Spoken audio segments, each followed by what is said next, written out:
Maya Angelou says, you can't use up creativity. The more creativity you use, the more you will have. And I'm wondering, well, what happened to me? Have you ever felt like that? Like, I'm just not creative. I wasn't born with it. I just wasn't given the gifts. I feel like that sometimes, but I used to feel like that a lot more in the past. Really popular guy, Pablo Picasso, you heard of him? One of the greatest of our time, greatest artist. He says that everyone was born with creativity and every child has creativity. The struggle, the genius is to keep your creativity once you become an adult. Because the error in my thinking was that unless I would put together a beautiful recipe, do a collage, a painting that was just off the charts, if I could make a dress that could wow the admirers, those are the people that I thought were creative. I don't know where it came from because it's really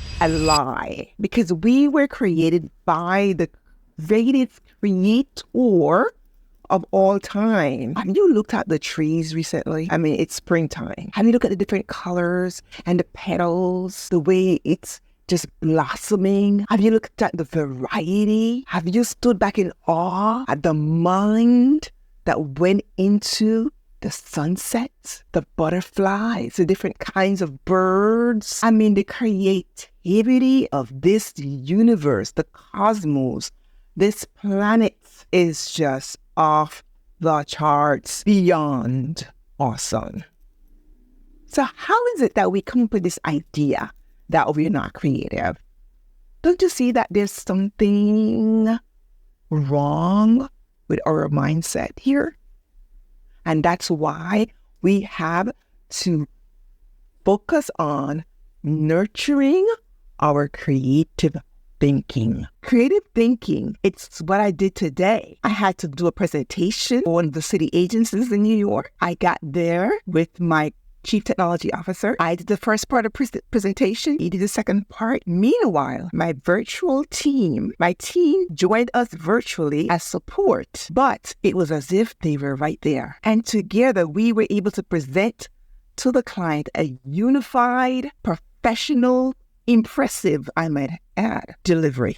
It was one of our best, showcasing some of our top-tier clients that we are currently servicing for managed services, technical staffing, providing hardware and software to the government. Creative thinking shows up in so many different ways. So my plea to you today is to make sure you're not doing what I used to do, which was to dismiss my creativity, because we were born with creativity embedded in us by the ultimate creator. I'm being a little creative even right now. Look at this. Look at this. Look at me moving my fingers. I mean, creativity all over the place. My whole face is a statement of artistry. So how dare me? How dare we talk about we are not creative? To think about all the ways that you may be practicing creative thinking, but not recognizing that it is. Because I think when we become more aware, when you become more aware of how creative you are, you become even more creative. And no, it doesn't require you to be a writer or poet or designer or a painter. It can be putting together your team so that it produces results. It can be the way you train your baby. It could be anything. So what area do you need to pinpoint right now where you're using creativity, but you're not giving it the credit or giving yourself the credit that you deserve? Go ahead. Tell me in the comments and go ahead, click the links, because we're going to continue to expose our creativity more and more in the weeks ahead. Have a great day. Bye-bye.